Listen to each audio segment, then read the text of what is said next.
Hello guys, once again welcome back to board. Thumbnail കണ്ടിട്ട് ഒരുപക്ഷെ അങ്ങനെയായിരിക്കും നിങ്ങൾ ഈ വീഡിയോയിൽ വന്നിട്ടുണ്ടാവുക അല്ലേ. നിങ്ങൾ ഈ വീഡിയോയിൽ വരാനുള്ള കാരണം അത് തന്നെയായിരിക്കും. ഈ പറയുന്ന എക്സാമിന് ഒരുപക്ഷെ 3 കാര്യങ്ങൾ സെർച്ച് ചെയ്തപ്പോൾ നിങ്ങൾക്ക് മുന്നിൽ കിട്ടിയ വീഡിയോ ആയിരിക്കും ഇത്. ഒന്നുകിൽ പ്രഡിക്ഷൻ ക്വസ്റ്റ്യൻ എന്ന് പറഞ്ഞിട്ട്, അല്ലെങ്കിൽ ഷുവർ ക്വസ്റ്റ്യൻ എന്ന് പറഞ്ഞിട്ട്, അല്ലെങ്കിൽ +2 എക്കണോമിക് ഓണം എക്സാം എന്ന് പറഞ്ഞപ്പോൾ വന്ന വീഡിയോ ആയിരിക്കും. എന്തായാലും നിങ്ങൾ റെക്കമെൻഡേഷൻ കിട്ടി എത്തിയിരിക്കുന്ന സ്ഥലം ഒട്ടും പഴച്ചു പോയിട്ടില്ല. നിങ്ങൾക്ക് കൃത്യമായിട്ട് പരീക്ഷയ്ക്ക് നല്ലൊരു മാർക്ക് സ്കോർ ചെയ്തിട്ട് പരീക്ഷയ്ക്ക് പാസ്സാകാൻ പറ്റുന്ന ഒരു വീഡിയോ കണ്ടന്റ് അവിടെ കൊണ്ടിട്ടില്ല. പക്ഷേ നിങ്ങളോട് ശ്രദ്ധിച്ചോന്നറിയില്ല, പ്ലാൻ എ. ഓക്കെ, നമ്മുടെ +2 എക്സാമിൻ്റെ പ്ലാൻ എ എന്ന് പറഞ്ഞിട്ട് ഞാൻ കൊടുത്തത്. വേറെ ഒന്നുകൊണ്ടല്ലോ കേട്ടോ. അതായത് നമുക്ക് +2 പഠിക്കാനുള്ള 2023 ഗവൺമെൻറ് സർക്കുലർ പ്രകാരം നമ്മളോട് എന്ത് പറഞ്ഞിട്ടുണ്ട്? മൈക്രോ എക്കണോമിക്സിലെ 1, 2, 3 ചാപ്റ്റർ, അഥവാ ഇൻട്രൊഡക്ഷൻ, അതുപോലെ കൺസ്യൂമറെ കുറിച്ചുള്ള ഒരു ചാപ്റ്റർ ആൻഡ് പ്രൊഡ്യൂസറെ കുറിച്ചുള്ള 3ാമത്തെ ചാപ്റ്റർ, ഈ 3 ചാപ്റ്റർ പഠിക്കാൻ നമ്മളോട് പറഞ്ഞിട്ടില്ല. അപ്പോൾ ആ പറയുന്ന 3 ചാപ്റ്ററിലായിട്ട് നമുക്ക് വന്നിരിക്കുന്ന ഭാഗങ്ങൾ ഏതൊക്കെയാണ് നിങ്ങൾ പഠിക്കേണ്ടത്, അത് മാത്രമാണ് ഈ പ്ലാൻ എ വീഡിയോയിൽ ഡിസ്കസ് ചെയ്യുന്നത്. അപ്പോൾ ഉറപ്പായിട്ടും പ്ലാൻ എ പറഞ്ഞിട്ടുണ്ടെങ്കിൽ ഉറപ്പാണെങ്കിൽ പ്ലാൻ ബി ഉണ്ടാവും അല്ലേ. പ്ലാൻ ബിയുടെ ഒരു വീഡിയോ കൂടി നിങ്ങൾക്ക് കാണാൻ പറ്റും. അപ്പോൾ ആ വീഡിയോയിൽ പറയുന്ന കാര്യങ്ങൾ പ്ലാൻ ബിയിൽ പറയുന്ന ചാപ്റ്റേഴ്സ് ഏതൊക്കെ പഠിക്കേണ്ടതാണ്. അപ്പോൾ ഈ പ്ലാൻ എയിൽ പറഞ്ഞ ചാപ്റ്റേഴ്സ് ഞാൻ പറഞ്ഞു. 2025 നിങ്ങൾക്ക് നടക്കാൻ പോകുന്ന ഓണം എക്സാമിന് ഷുവറായിട്ട് വരാൻ പോകുന്ന ക്വസ്റ്റ്യൻസ് ആണ് പറഞ്ഞത്. അപ്പോൾ നിങ്ങൾ ആദ്യം ചെയ്യേണ്ട കാര്യം ഒരു ബുക്ക് എടുക്കുക, ഒരു പേന എടുക്കുക.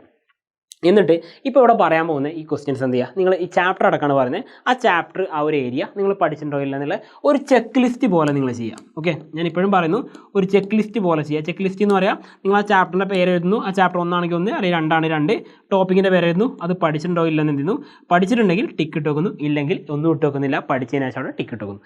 ഇങ്ങനെ ഒരു ചെക്ക് ലിസ്റ്റ് ആയിട്ട് എഴുതുക. മക്കളെ, ഇത്രയും ചോദ്യങ്ങൾ നിങ്ങൾ വർക്കൗട്ട് ചെയ്ത് കഴിഞ്ഞാൽ ഞാനിവിടെ കൊടുത്തത് 30 മാർക്ക് എന്നാണ്. എന്നാൽ 30 അല്ല, അതിനേക്കാൾ കൂടുതൽ മാർക്ക് എന്ത് ചെയ്യാം, നിങ്ങൾക്ക് പരീക്ഷയ്ക്ക് സ്കോർ ചെയ്യാൻ പറ്റും. കാരണം നല്ലൊരു വിദ്യാർത്ഥിക്കുള്ള ഒരു സ്വഭാവമാണ് അവിടെ പഠിച്ച കാര്യമൊന്ന് മാർക്ക് ചെയ്യുക എന്നുള്ളത്. അപ്പോൾ എന്ത് ചെയ്യാം, കൂടുതലായിട്ട് ദീർഘിപ്പിക്കുന്നത് നമുക്ക് നേരെ എന്ത് ചെയ്യാം, വീഡിയോ കണ്ടിലേക്ക് പോകാം.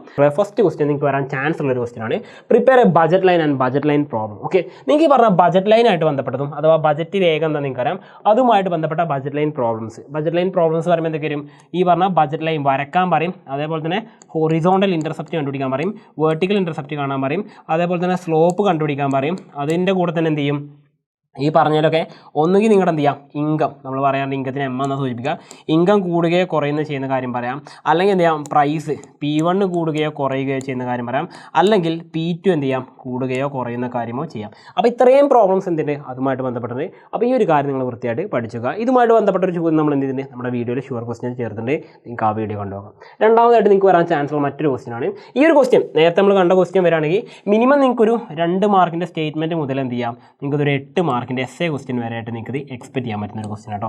അപ്പോൾ മിനിമം 2 മാർക്ക് തന്നെ വെച്ച് കൂട്ടിക്കോളൂ. ഓക്കെ, നെക്സ്റ്റ് അടുത്തെന്ന് പറഞ്ഞാൽ TC, TVC and TFC. Okay, നമ്മൾ ഈ പറഞ്ഞ total cost, total variable cost, total fixed cost, അഥവാ നമ്മൾ പറയുന്ന TC, TVC and TFC. Okay, TFC then TVC, ഇത് 3ഉമായിട്ട് ബന്ധപ്പെടുത്തിക്കൊണ്ട് എന്ത് ചെയ്യാം, ഇതിൻ്റെ ഗ്രാഫ്. ഓക്കെ, ഇതിൻ്റെ ഗ്രാഫ് നിങ്ങൾക്ക് ചോദിക്കാം. അല്ലെങ്കിൽ എന്ത് ചെയ്യാം, ഇതിൻ്റെ കാൽക്കുലേഷനുമായിട്ട് ബന്ധപ്പെട്ടുള്ള ചോദ്യം നിങ്ങൾക്ക് എന്ത് ചെയ്യാം വരാം. അപ്പോൾ ഗ്രാഫ് വരുന്ന സമയത്ത് വൃത്തിയായിട്ട് പഠിച്ചേക്കാം. ഈ ഒരു ഗ്രാഫ് നിങ്ങളും കണ്ടിട്ടുണ്ടാവും അല്ലേ. നമ്മുടെ TFC കർവ് ഇങ്ങനെ പോകുന്നു, ദെൻ ABC ഇത് പറഞ്ഞ TVC കർവ് ഇങ്ങനെ പോകുന്നു, ആൻഡ് ഫൈനലി എന്ത് ചെയ്യുന്നു, നമ്മുടെ ഈ പറഞ്ഞ TC കർവ് ഇങ്ങനെ പോകുന്നു. ഈ ഒരു ഗ്രാഫ് നിങ്ങൾ പഠിച്ചിട്ടുണ്ടാവും. ഇത് കൃത്യമായിട്ട് പഠിക്കുക, അതിൻ്റെ റിലേഷൻസ് നോക്കി വെക്കണം. ഓക്കെ, ഇനി അടുത്തൊരു ക്വസ്റ്റ്യൻ നിങ്ങൾക്ക് വരാൻ ചാൻസ് ഉള്ളത് ഒന്നുകിൽ measurement of price elasticity of demand. നമ്മൾ പഠിച്ചിട്ടുള്ള പ്രൈസ് ഇലാസിറ്റി ഓഫ് ഡിമാൻഡ് അല്ലേ, അല്ലെങ്കിൽ ഇലാസിറ്റി ഓഫ് ഡിമാൻഡ് പഠിച്ചിട്ടുണ്ട്. ΔQ / ΔP × P/Q എന്നാണ് ഇക്വേഷൻ വെച്ച് നമ്മൾ പഠിച്ചിട്ടുണ്ട്. ഒന്നുകിൽ അതിൻ്റെ കാൽക്കുലേഷൻ വെച്ചുള്ള പ്രോബ്ലം തന്നെ ചോദിക്കാം, അതാണ് മെഷർമെൻറ്റ് എന്ന് പറഞ്ഞാൽ. അല്ലെങ്കിൽ എന്ത് ചെയ്യാം, ഈ പറഞ്ഞ degrees of price elasticity of demand. Degrees എന്ന് പറയുമ്പോൾ എത്ര ഉണ്ട്, 5 എണ്ണം വരുന്നുണ്ട് അല്ലേ. ഒന്ന് പറഞ്ഞാൽ ഇലാസ്റ്റിക് ഡിമാൻഡ് എന്തായിരിക്കും, ഇൻഫിനിറ്റി ആയിട്ട് വരുന്നുണ്ട്. രണ്ടാമത് പറയുന്നത് എന്താണ്, ഇലാസ്റ്റിക് ഡിമാൻഡ് എന്ന് പറഞ്ഞാൽ 0 ആയിട്ട് വരുന്നുണ്ട്. മൂന്നാമതായിട്ട് പറഞ്ഞത് എന്താണ്, ഇലാസ്റ്റിക് ഡിമാൻഡ് ഈ പറഞ്ഞ 1 ആയിട്ട് വരുന്നുണ്ട്. ആൻഡ് 4ഉം 5ഉം ഏതാ പറയുന്നത്, നാലാമതായിട്ട് പറഞ്ഞാൽ ഇലാസ്റ്റിക് ഡിമാൻഡ് എന്താണ്, <1 ഉണ്ട്. ലാസ്റ്റ് ആൻഡ് ഫൈനലായിട്ട് അഞ്ചാമതായിട്ട് പറഞ്ഞത് തന്നെ ഇലാസ്റ്റിക് ഡിമാൻഡ് > 1 ആയിട്ട് വരുന്നത്. ഓക്കെ, അപ്പോൾ ഈ പറഞ്ഞ 5 ടൈപ്പ് ഡിഗ്രീസ് എന്ത് ചെയ്യാം, നിങ്ങൾക്ക് പരീക്ഷ ചോദിക്കാം. അപ്പോൾ price elasticity of demand 5 types, അതിൻ്റെ ഗ്രാഫ് നോക്കണേ.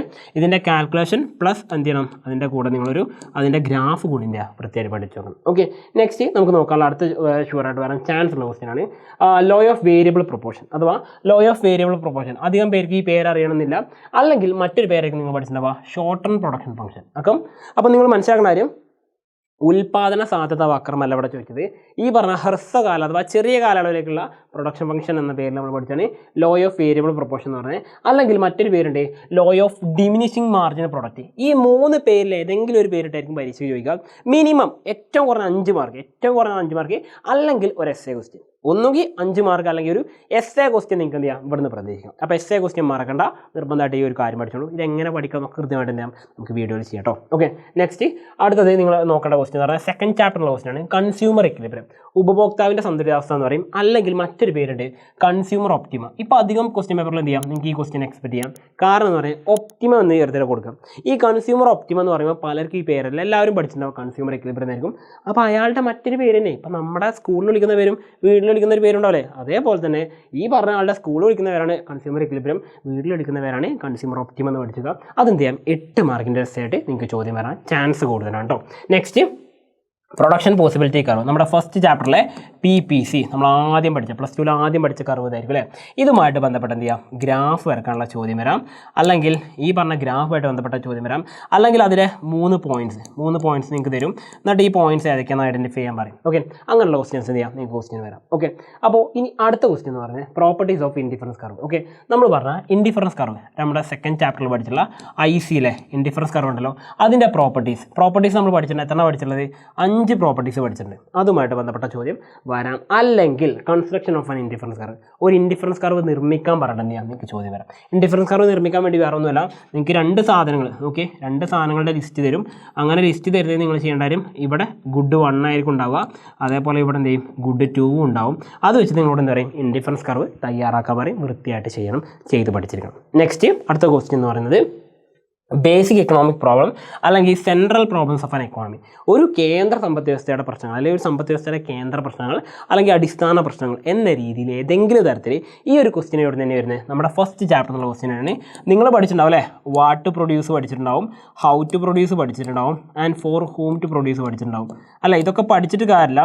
ഈ പറഞ്ഞ ചോദ്യം ഏതുമായിട്ട് ബന്ധപ്പെട്ട് വരിക ബേസിക് ഇക്കണോമിക് പ്രോബ്ലം, അടിസ്ഥാന സാമ്പത്തിക പ്രശ്നം എന്ന് പറയുന്ന ഭാഗത്തോ അല്ലെങ്കിൽ central problems of an economy എന്ന രീതിയിലായിരിക്കും ചോദ്യം വരിക.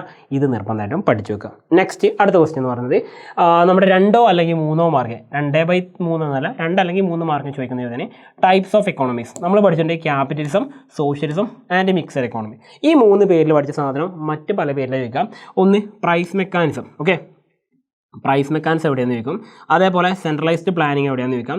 ആൻഡ് മിക്സഡ് എക്കോണമി ഇന്ത്യയെ വെച്ചിട്ടുള്ള ഒരു എക്സാമ്പിൾ വെച്ചിട്ട് എന്ത് ചെയ്യാം ഈ രീതിയിലും ചോദ്യം വരാം. നിർബന്ധമായിട്ടും ഈ ഭാഗം പഠിച്ചത്. ഓക്കെ ആണല്ലോ. ഇനി അടുത്തത് 2 അല്ലെങ്കിൽ 3 മാർക്ക് ചോദിക്കാവുന്ന ചോദ്യമാണ് മൈക്രോ മാക്രോ തമ്മിലുള്ള വ്യത്യാസം. നിങ്ങൾക്ക് അറിയാം. ഉദാഹരണം പറയുകയാണെങ്കിൽ നമ്മൾ ഈ പറഞ്ഞ പായസത്തിലൊരു മുന്തിരി മാത്രമാണ് മൈക്രോ എങ്കിൽ ആ പായസത്തെ മുഴുവനായിട്ട് നമുക്കൊന്ന് പറയാം മാക്രോ എന്ന് പറയാം. അല്ലെങ്കിൽ അതേപോലെ നമ്മൾ പറയും ചോറ് ബിരിയാണി വിളമ്പി വെച്ചാൽ ഒരു തരി ഒരു വറ്റ് മാത്രമാണ് മൈക്രോ എങ്കിൽ ആ ബിരിയാണിയെ മൊത്തം നമുക്ക് എന്താ പറയുക മാക്രോ എന്ന് പറയല്ലേ. ഇങ്ങനെ പല രീതിയിൽ നിങ്ങൾ എന്ത് ചെയ്യാം ആ വ്യത്യാസം പഠിച്ചിട്ടുണ്ടാവും. അത് നിർബന്ധമായിട്ടും നോക്കി വെക്കാം. നെക്സ്റ്റ് അടുത്ത ക്വസ്റ്റ്യൻ എന്ന് പറയുന്നത് ഈ പറഞ്ഞ യൂട്ടിലിറ്റി ആയിട്ട് ബന്ധപ്പെട്ട അധികം പേരും പരിഗണിക്കാതെ പോകുന്നൊരു ഭാഗമാണ്.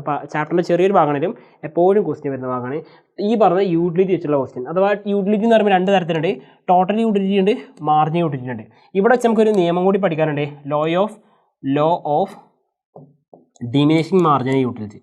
Law of diminishing marginal utility എന്ന് പറയും. ഈ പറഞ്ഞ തിയറി വെച്ചിട്ട് എന്ത് ചെയ്യാം ക്വസ്റ്റ്യൻ വരാം. അപ്പോൾ അത് ചോദ്യം നിർബന്ധമായിട്ട് നിങ്ങൾ നോക്കിക്കണം. കാരണം പരീക്ഷയ്ക്ക് ചെറിയൊരു ഭാഗമാണ് ഇത് വിട്ടുപോയത്.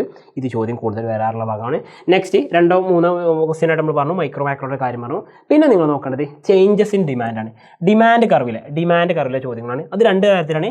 എക്സ്പാൻഷൻ ഉണ്ട്, കോൺട്രാക്ഷൻ ഉണ്ട്. എക്സ്പാൻഷൻ എന്ന് പറയുമ്പോൾ നിങ്ങൾക്കറിയാം എക്സ്പാൻഷൻ എന്ന് പറയുന്നത് ഡിമാൻഡ് കൂടുന്നു, ആൻഡ് കോൺട്രാക്ഷൻ എന്ന് പറയുന്നത് ഡിമാൻഡ് കുറയുന്നു. ഇതെന്ത് ചെയ്യാം പരീക്ഷ കഴിക്കാം. ഗ്രാഫ് അടക്കം എന്ത് ചെയ്യാം ഈ ചോദ്യം വരാം. നോക്കി വെച്ചോളൂ. നെക്സ്റ്റ് ഇത്രയും ക്വസ്റ്റ്യൻസ് നിങ്ങളുടെ കൂടെ ഞാൻ ചേർത്തിട്ടുണ്ട്. അപ്പോൾ പാർട്ട് എയിലുള്ളവർക്ക് വേണ്ടി മാത്രമാണ് പറഞ്ഞത്.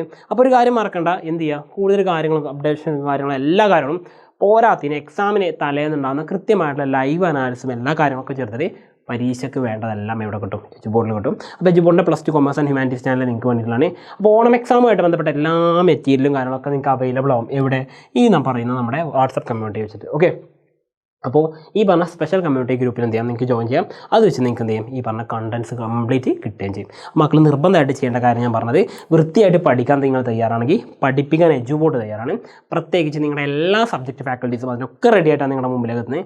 അപ്പോൾ ആ ഒരു കാര്യം നിങ്ങളുടെ മൈൻഡിലേക്ക് ഉണ്ടെങ്കിൽ, പരീക്ഷയായി പഠിക്കാനുള്ള മൈൻഡ് നിങ്ങളുടെ മനസ്സിലേക്ക് വന്നിട്ടുണ്ടെങ്കിൽ, ഈ വീഡിയോ നിങ്ങൾ ഇത്രയും നേരം സ്കിപ്പ് ചെയ്യാതെ കണ്ടിട്ടുണ്ടെങ്കിൽ മക്കളെ ഉറപ്പിച്ചോ, നിങ്ങൾ പഠിക്കാൻ തയ്യാറായിട്ട് വന്ന ആളാണ്. നിങ്ങളെ പഠിപ്പിക്കാൻ ഞങ്ങളും തയ്യാറാണ്. അപ്പോൾ എല്ലാവർക്കും നന്നായിട്ട് പരീക്ഷ എഴുതാൻ പറ്റട്ടെ. അപ്പോൾ വീണ്ടും പുതിയൊരു വീഡിയോ ആയിട്ട് കാണുന്നവർക്കും once again with me Salsabin signing out from Eduboard. Happy learning all.